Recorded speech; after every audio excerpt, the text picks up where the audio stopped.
But I'm going to start with this fellow, Admiral James Stockdale. Now, he is an interesting character because he was the highest ranking United States military official in the Hanoi Hilton prisoner of war camp during the Vietnam War. He was in this Vietnam prisoner of war camp for 8 years. He was tortured over 20 times, and he lived there without any prisoner's rights, no set release date, and no certainty as to whether he would ever see his family again. As the highest ranking military officer there, he shouldered the burden of command, doing everything he could to create conditions that would increase the number of prisoners who would survive unbroken, while fighting an internal war against his captors and their attempts to use prisoners for propaganda. Now, hundreds died in that camp, but Jim Stockdale was one that survived. And after his release, he became the first 3-star officer in the history of the Navy to wear both aviator wings and the Congressional Medal of Honor. And he was asked, "What kept you going?" He said this: "I never lost faith in the end of the story. I never doubted not only that I would get out, but that I would prevail in the end and turn the experience into the defining event of my life, which in retrospect, I would not trade." And then the interviewer asked, "Who didn't make it out?" "Oh, that's easy," said Jim Stockdale. "The optimists." "The optimists?" said the interviewer. "I don't understand," completely confused about what had been said earlier. "Oh, the optimists, they were the ones who said, we're going to be out by Christmas." And Christmas would come and Christmas would go. And then they'd say, we're going to be out by Easter. And Easter would come and Easter would go. And then Thanksgiving. And then it would be Christmas again. And they died of a broken heart. This is a very important lesson. And these are the words on the screen there. You must never confuse faith that you will prevail in the end, which you cannot afford to lose, with the discipline to confront the most brutal facts of your current reality, whatever they might be. Interesting statement, and something that was shared with me during the lockdown. Faith that you will prevail in the end, but also the brutal facts of current reality. And those two things, the brutal reality and the unshakable hope, are the two things that Jim Stockdale held on to. He recognized the fact that he was in this concentration camp and life was really hard, but he also had the unshakable hope about the future. And I want to take that theme and share something this morning about what God has been saying to me over the last few weeks, because I am by nature an optimist. I love talking about possibilities for the future. It's easy for me to say what could be possible, but it's harder for me to name brutal realities. And so I want to start what I'm sharing this morning by naming a brutal reality. The church in Westport is struggling in its mission. Now, maybe you don't think that, and certainly the writer of this newspaper article, Ellen Kernow, wrote this week, "Good turnout at local churches." This is for last Sunday, the first Sunday back after the lockdown, and she phoned me up to interview me as well, and I was pretty positive because I'm a positive sort of guy. I spoke and I said, yeah, we had 42 people at our in-person service, and we had 8 people online, and it was really good. She obviously phoned around a few others as well. And if you add up the total number of people, there were 70 at the Catholics, 50 at the Anglicans, 25 at the Salvation Army, a few others, you get to about 200 people. 200 people in total. Now, in some ways you might think, that's good for the first Sunday back. But let me ask you, what's the percentage of the population of Westport that was in church that Sunday? If we look at a population of about 4,000 for our town, that means only 5% of the population of Westport were in any church at all last Sunday. And if you asked about the age profile of all those churches, I think each of them are struggling to reach the younger generation. That is a brutal reality. And yet, there are signs of hope as well. And I need your help, each of you, to help us build for the future. So, let's recap on Nehemiah. And if you joined in for the Zoom worship during the lockdown, you'll remember this fella. Who was he? Nehemiah. He was the cupbearer to King Artaxerxes, the Persian king.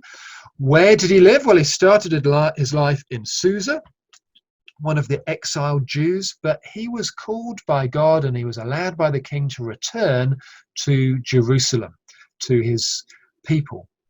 And when did he live? Well, he lived at the end of the exile, the far right-hand end of this timeline. This is a timeline of the Old Testament.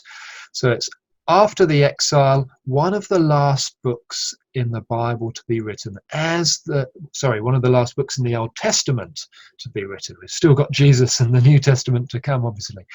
But he returned with a group of people to Jerusalem, to the city that had been burnt and destroyed. And why are we looking at this fellow? Well, because he too lived at a time of challenge and cultural change. He lived at a time where it was hard to be a Jew and where the people who followed God were now in the minority. But just like Admiral James Stockdale, Nehemiah was someone who was able to name brutal reality whilst holding on to unshakable hope. So here's the brutal reality. Len read it for us in chapter 2, verse 17. He says to the Jewish leaders in Jerusalem, he says, "You know very well what trouble we're in. Jerusalem lies in ruins and its gates have been destroyed by fire. Let's rebuild the wall of Jerusalem and end this disgrace." He names a reality that had been the case for more than 100 years. It's more than 100 years since the walls and the city had been destroyed. But he is able to name it and say, this is a problem that needs to be fixed. But he also has the unshakable hope in the very next verse, verse 18. Then I told them about how the gracious hand of God had been on me and about my conversation with the king. That's the conversation that meant he was given the papers and allowed free passage back to Jerusalem to rebuild those walls. He's saying to the Jewish leaders, in effect, we're in a mess, but with God we can help turn this around. And it's what I want to do this morning for us as a church, not just the Anglican Church, though, the church as a whole in Westport, all denominations, an honest assessment of where we are. And I think a few weeks ago I did share this map that I drew with you. This was in a seminar before the lockdown. I was asked to map our parish and where are we reaching people? Who are we reaching? Who are we not reaching? I don't have to go into the full details of it, but suffice to say there are some people who we're reaching with the good news of Jesus in our town, but then there are others and particular parts or networks within the town that we're probably not meeting at all. So let me list some brutal facts, since we're about brutal facts and unshakable hope this morning. Some brutal facts, and you know these as well, and these aren't specific to Westport. They're across the whole of New Zealand and maybe across a lot of the Western world as well. Firstly, no longer do most children in New Zealand grow up knowing the basic stories from the Bible. It's just reality. If you ask a child about what happened at Easter, unless they're in a family with Christian parents who are going to pass on that story, it's unlikely they'll know even the basic things about Jesus. New Zealand society as a whole has become much more suspicious of Christian faith, and perhaps we saw that somewhat with the government's response at the end of the lockdown, that bars and clubs and things were allowed to open up, that churches came a long way down the list, and that's because of society as a whole. It's not particularly the government's fault. It's just the reality of where church and Christian faith comes on a list for New Zealand society. On a wide range of moral issues, the church and wider society have moved further apart, and that might be to do with sexuality, it might be to do with the way that we see the relationship between church and state, any kinds of things. But on a wide range of moral issues, the church and wider society have moved further apart, meaning that Christians can be perceived not just as outdated, but as dangerous. And that's an unusual position for us to be in. We think we're nice, and often the wider society can think, I'm not sure about those Christians. They're a bit dodgy. And fourthly, our traditional way of sharing information, me talking to a screen like I am now, or talking to you in church, is not the way people growing up today are used to learning. And so to be reaching a new generation, maybe we need to think of other ways in which we can connect and relate with people. So those are some brutal facts, but there are signs of hope as well. Holding on to those two things, remember. So signs of hope. There are people in our parish coming to faith in Jesus. And you've met some of those at the 8 o'clock service over the last few months. That's been really encouraging. There are people who God is stirring in their heart. Messy Church is one place that continues to attract big numbers, and there are people open and excited about what God can do there. We have good Christian people, either in current leadership roles or stepping up to new roles.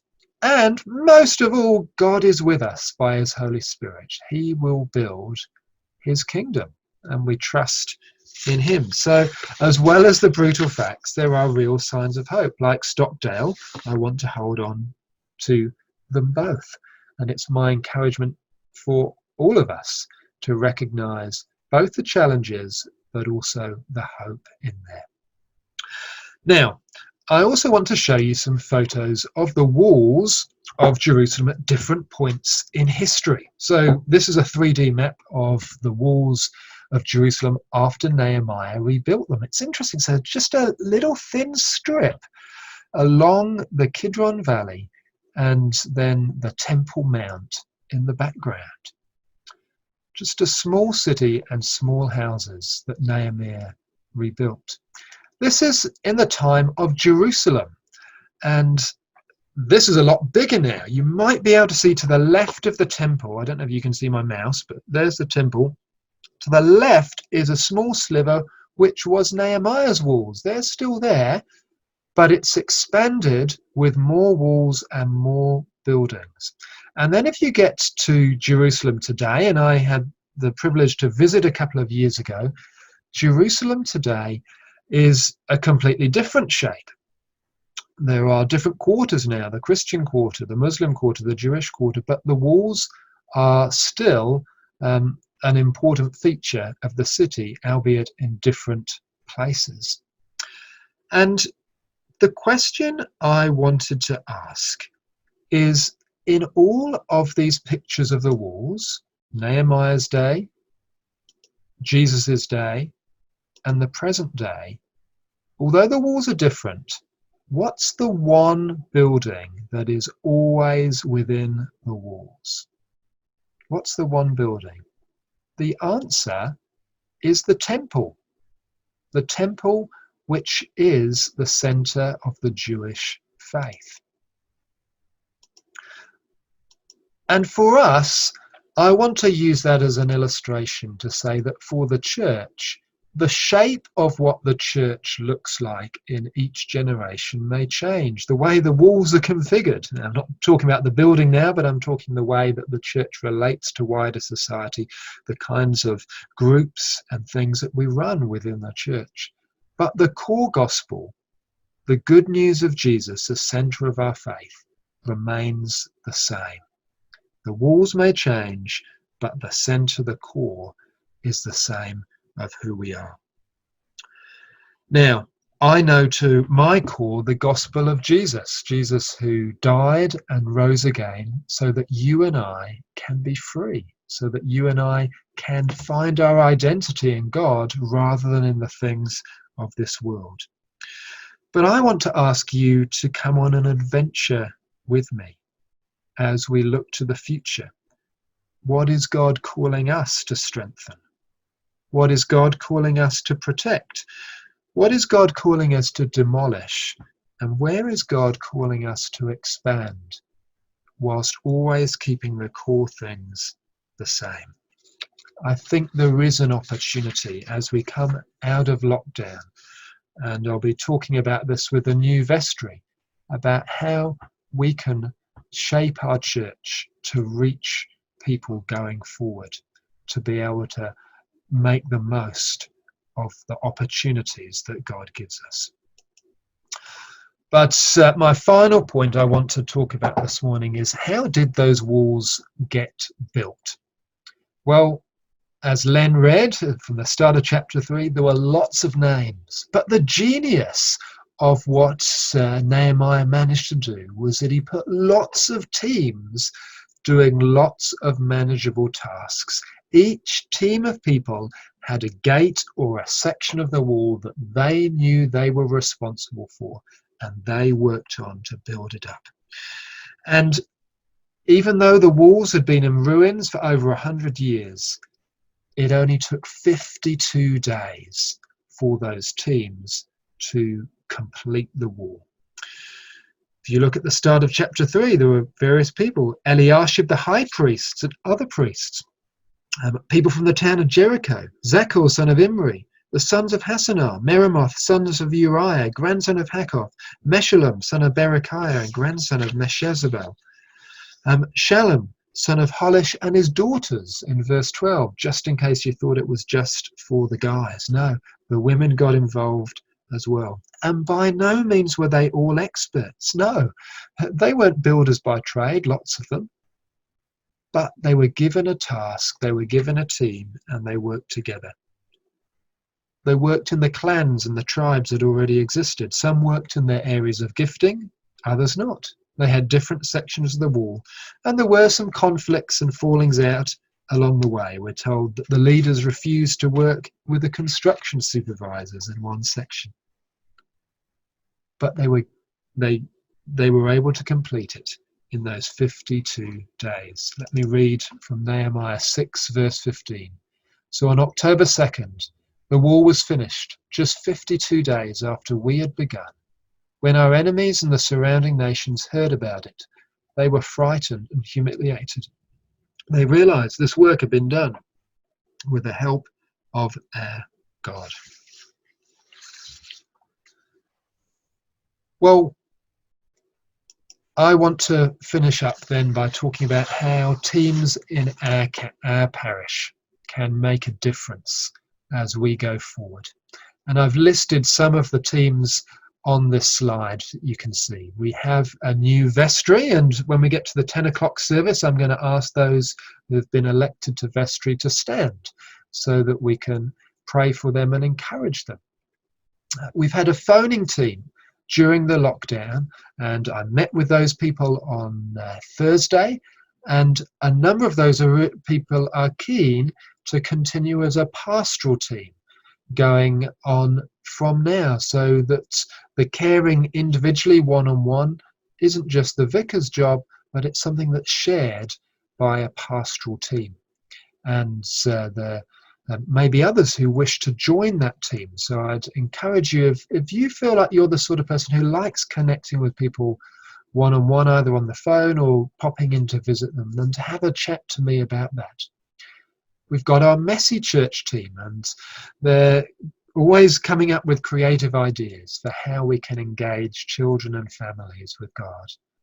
We've got a cleaning team at the moment. One of the best things for me, a couple of weeks ago when we reopened the church building, was seeing the smiles on the faces of the cleaners as they came in, because it was the first time they'd come into the building for a while. And the fact that they work together as a team, often it's just one or two people on their own, but we did a big clean. There was something important about doing that together. The preaching team, and I'm hoping to catch up with our preachers, the lay preachers, but also Rona as well over the next couple of months.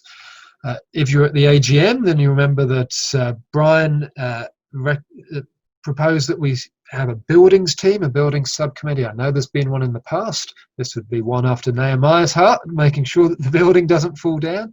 And we are looking for people to join onto that team as well. A fundraising team as well is something that the AGM said we need as we go forward if we're to be sustainable financially in the long term. And finally, the Sunday school team that do a great amount of work with the children. And there'll be other teams in our parish as well. But there is something good about being in a team. It's fun when you're not just working on your own, but you're working with others. And what is our goal? What is our mission? Well, it's not building walls, but it is building God's kingdom. This was the famous words from our gospel reading, the Great Commission. Jesus came and told his disciples, "I've been given all authority in heaven and on earth. Therefore, go and make disciples of all the nations, baptizing them in the name of the Father and the Son and the Holy Spirit. Teach these new disciples to obey all the commands I have given you. And be sure of this, I'm with you always, even to the end of the age." Making disciples is hard work, and it's a long-term project. It's not just getting people in the door to church. What is it? It's teaching them to obey everything Jesus told us. That takes time. It's a lifetime's work, if you like, and particularly for people who've come from a non-Christian background, to help them to understand what it means to live for him. So here's my final slide. We're pleased to hear, but I want you to think about what will you take away from this morning. I've talked about these things. Firstly, being able to name the brutal realities about the challenges of growing the church during this postmodern time, but also holding on to an unshakable hope in what God is doing through his Spirit. I've spoken about keeping the core the same, but changing the shape of the walls, the fact that the gospel message remains the same in each generation, but we need to be asking, God, where are you leading us for the future? How do you want us to reshape things? And thirdly, working in teams, knowing that God works alongside us. I want to ask you as I finish, will you join me? Will you join me as we build God's kingdom together in Westport, recognizing the brutal facts, but also the signs of hope? I'd love for us to have an adventure together. Thank you for listening.